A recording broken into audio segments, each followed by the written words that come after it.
Halo anak-anak semua, ketemu lagi dengan Ibu Dewi. Jadi pada video pembelajaran kali ini, Ibu akan menjelaskan materi mengenai indikator asam basa. Baik, kita lanjut saja. Jadi sebelumnya kita sudah belajar apa itu asam, apa itu basa, kemudian contohnya ya bisa dilihat asam ada lemon, cuka, dan aki. Kemudian basa ada kapur sirih, ada obat mah, dan deterjen. Nah, sifat-sifatnya pun salah satunya untuk asam itu jika kalian cicipin itu akan terasa asam dan juga terasa kesat di tangan. Sedangkan untuk basa itu terasa pahit dan akan terasa licin di tangan saat dipegang. Tapi perlu kalian ketahui, jika asam dan basa ini tidak boleh sembarangan kalian cicipin atau kalian pegang. Karena tidak semua asam dan basa itu memiliki sifat aman. Ya, contohnya kalau lemon bisa dicicipi. Tapi kalau air aki itu mengandung asam sulfat. Itu mempunyai sifat yang iritasi ya. Apalagi kalau asam itu bersifat memiliki konsentrasi yang pekat, maka dia akan dapat menyebabkan tangan kita melepuh yang seperti luka bakar. Untuk basah juga seperti itu, tidak semua boleh dicicipin. Seperti deterjen, bisa kalian pegang tapi tidak boleh dicicipin. Karena apa? Karena ini dapat sifat dari deterjen atau basah itu salah satunya adalah menyebabkan iritasi. Ya, iritasi atau kaustik. Jadi kalian akan kulitnya akan merah-merah, gatal-gatal seperti itu. Lalu bagaimana caranya untuk menguji sifat asam dan basa dari larutan apabila asam dan basa itu tidak boleh dicicipi maupun disentuh? Ada cara yang kita gunakan untuk menguji sifat asam dan basa suatu larutan, yaitu dengan menggunakan indikator asam basa. Di mana indikator asam basa itu merupakan suatu zat atau bahan yang dapat membedakan asam dan basa karena dapat menunjukkan perubahan warna tertentu. Jadi pada saat asam dia akan menunjukkan warna yang berbeda dengan pada saat kita mengujinya di larutan yang basah. Maka itu disebut dengan indikator asam basa. Untuk indikator asam basa sendiri itu ada dua jenis, yaitu ada indikator alami dan juga indikator buatan. Seperti namanya, indikator alami itu berarti indikator yang memang sudah ada di alam. Ya, sudah disediakan di alam, tinggal kita manfaatkan. Contohnya adalah bunga kembang sepatu, kemudian bunga bougainville atau bunga kembang kertas, kulit manggis, kemudian kol ungu, kunyit, dan bunga pacar air atau bunga pacah ya nama lainnya. Sedangkan untuk indikator buatan ada 3 jenis ya yang umum digunakan, yaitu ada kertas lakmus. Kita kenal ada 2 jenis kertas lakmus, yaitu lakmus biru dan lakmus merah. Di mana untuk lakmus biru apabila kita celupkan ke larutan asam, maka lakmus biru akan berubah menjadi warna merah. Tapi kalau dicelupkan ke larutan basah, maka lakmus biru akan tetap biru. Kemudian jika lakmus merah itu dicelupkan ke larutan asam, maka lakmus merah akan tetap merah. Sedangkan jika lakmus merah ini kita celupkan ke dalam larutan basah, maka lakmus merah akan berubah warnanya menjadi biru. Nah, jika larutannya netral, maka lakmus merah dan lakmus biru ini tidak akan berubah warna. Jadi kalau biru tetap biru, merah tetap merah. Jadi kalian ingat ya, untuk larutan yang netral itu pH-nya sama dengan 7. Jika asam berarti lebih kecil dari 7. Sedangkan jika dia basah, dia akan lebih besar dari 7. Berikutnya kertas indikator universal. Nah, ini yang sering digunakan ya. Jika tadi kertas lakmus kita hanya mengetahui sifat asam dan basanya, maka pada kertas indikator universal ini memiliki kelebihan, yaitu kita bisa menentukan pH-nya. Jadi pada saat kita celupkan strip pH ini ke dalam larutan, dia akan mengalami perubahan warna. Nah, perubahan warna ini nanti diuji dengan istilahnya ini sudah ada kontrol warna. Jadi kita cocokkan, jadi warna pH yang sesuai itulah warna harga dari pH larutan atau nilai dari pH larutan tersebut. Kemudian yang terakhir adalah larutan indikator. Jadi untuk larutan indikator ini banyak jenisnya. Salah satunya adalah ada metil merah, metil orange, phenolphthalein, dan juga bromthymol biru. Nah, untuk larutan ini biasanya digunakan secara bersamaan. Untuk apa? Untuk menguji perkiraan trayek pH dari larutan yang diuji. Nah, ini untuk indikator buatan yang sering digunakan di lab. Ada lagi satu yaitu pH meter. pH meter ini adalah alat penguji pH yang paling praktis ya. Jadi ini menggunakan listrik. Jadi begitu kita celupkan alatnya akan langsung tertera berapa harga pH dari larutan tersebut. Jadi berikutnya Ibu akan jelaskan khusus mengenai larutan indikator berikut. Nah, ini contohnya dulu indikator alami ya, ada kubis merah. Jadi warnanya kan ungu. Begitu dimasukkan ke dalam larutan asam, dia warnanya merah muda. Kemudian larutan basah berubah jadi warna hijau.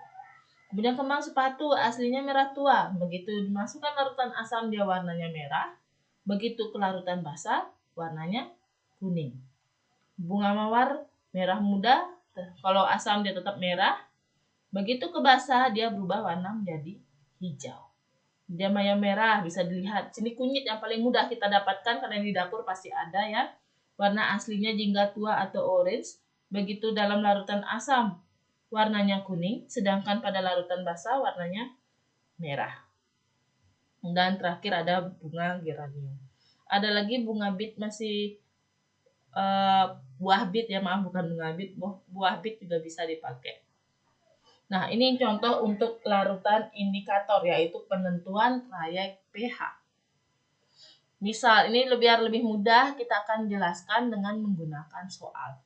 Jadi, diketahui trayek perubahan warna beberapa indikator sebagai berikut. Jadi, di sini menggunakan indikator MO ini adalah metil orange, MM ini adalah metil merah, BTB ini adalah bromthymol biru, dan PP ini adalah phenolphthalein. Kemudian yang diuji adalah larutan X dengan menggunakan 4 indikator tersebut. Nah, sebelumnya Ibu jelaskan dulu mengenai indikator dengan trayek pH. Jadi, seperti kita ketahui, untuk pH sendiri ada dari 0 sampai 14 ya. 7 ini adalah di angka netral. Pertama, kita lihat indikator metil orange. Trayeknya adalah dari 3,1 hingga 4,4 dengan perubahan warna merah ke kuning. Nah, maksudnya kita bisa lihat di sini. Trayek pH-nya 3,1. Coba pertama kita lihat 3,1, dia terjadi perubahan warna merah. Berarti pada pH 3,1 dan lebih kecil dari 3,1, maka akan menunjukkan warna merah. Sedangkan pada pH 4,4, di sini kuning ya, berarti lebih besar dari 4,4 dia akan menunjukkan warna kuning. Jadi ini tanda panah ke kanan artinya lebih besar dari 4,4. Sedangkan peralihan dari 3,1 ke 4,4 ini adalah peralihan warna dari merah ke kuning. Berarti dia berwarna orange. Jadi itu maksud dari trayek pH untuk metil orange. Berikutnya untuk metil merah, di sini ada trayek pH 4,4 sampai 6,2. Perubahannya warnanya adalah merah ke kuning. Jadi 4,4 di sini merah, berarti lebih kecil dari 4,4 itu berwarna merah. Lebih besar dari 6,2 itu berwarna kuning. Kemudian peralihan dari 4,4 ke 6,2 dari merah ke kuning itu berwarna orange. Kemudian untuk bromthymol biru. Nah, di sini lihat trayek pH-nya dari 6,0 sampai 7,6. Warnanya kuning ke biru. Berarti lebih kecil dari 6 itu berwarna kuning. Sedangkan lebih besar dari 7,6 itu berwarna biru. Sedangkan dari 6 ke 7,6 ini adalah peralihan warna dari kuning ke biru, yaitu berwarna hijau. Nah, yang terakhir Phenolphthalein itu dari 8,3 ke 10. Di sini dari tak berwarna menjadi warna merah. Merah di sini cenderung lebih ke warna merah pink ya, merah muda. Jadi kita lihat di sini 8,3 lebih kecil, berarti dari 8,3 ini adalah tak berwarna.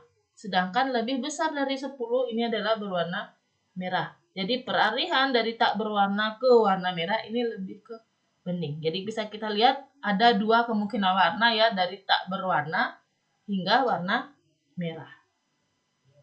Jadi ini adalah trayek pH untuk indikator yang digunakan. Jadi seperti ini maksud dari penulisan trayek pH dan perubahan warnanya. Nah, sekarang kita lihat bagaimana pengaplikasiannya untuk menguji larutan X jika kita menggunakan keempat indikator tersebut.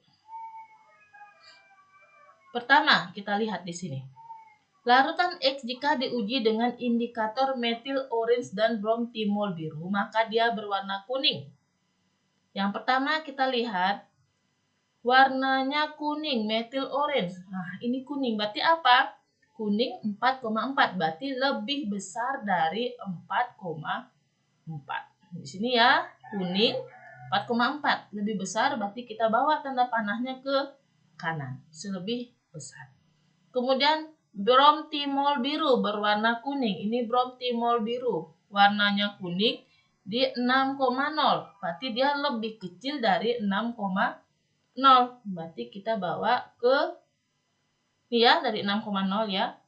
Jadi dia lebih kecil. Bawa tanda panahnya ke kiri. Kemudian diuji dengan menggunakan metil merah berwarna jingga. Nah, jingga itu berarti peralihan dari merah ke kuning. Seperti tadi Ibu jelaskan, kalau peralihan warna berarti di antara 4,4 dan 6,2. Jadi kalau kita gambarkan, dia akan seperti ini. Di antara 4,4 dan 6,2. Jadi ini adalah trayeknya metil merah. Yang terakhir, tidak berwarna dengan PP, phenolphthalein. Tak berwarna berarti lebih kecil dari 10. Ingat tadi untuk phenolphthalein itu dari kemungkinan warnanya hanya tak berwarna dan merah ya. Berarti kalau tidak berwarna sudah pasti lebih kecil dari 10. Jadi kalau kita gambarkan, nah dari 10 tarik garis ke kiri, lebih kecil. Nah, sekarang keempat indikator tadi sudah kita gambarkan trayeknya. Lalu bagaimana cara menentukan perkiraan nilai pH larutan? Caranya adalah dengan melihat area pH yang dilewati oleh semua garis trayek. Yang mana dilewati oleh garis trayek keempatnya? Sini ya, ada 1 dilewati, ada 2, kemudian ada 3, ada 4. Berarti area ini. Ya, coba kita tandai. Jadi area yang berwarna orange itu adalah area yang dilewati oleh keempat garis trayek, baik oleh metil orange, metil merah, brom timol biru maupun phenolphthalein. Jadi warna orange ini merupakan pH dari larutan X yang diuji, yaitu dari 4,4 hingga 6,0. Atau bisa dilihat di sini jawabannya yang benar adalah jawaban yang E. pH ada di antara 4,4 dan 6,0. Jadi itu untuk menentukan trayek warna, trayek pH dari larutan yang diuji ya. Nah, jadi berikutnya ini adalah contoh soal, silakan digunakan sebagai bahan latihan ya. Jadi pada soal ini diberikan 2 jenis larutan. Ada larutan A dan larutan B. Larutan A diuji dengan keempat indikator tadi menghasilkan warna seperti ini. Jadi kalian bikin 2 garis trayek. Jadi 2 penentuan pH ya. Jadi silakan dikerjakan. Jadi terima kasih untuk perhatiannya dalam mengikuti video pembelajaran indikator asam basa. Sampai bertemu lagi di video pembelajaran berikutnya.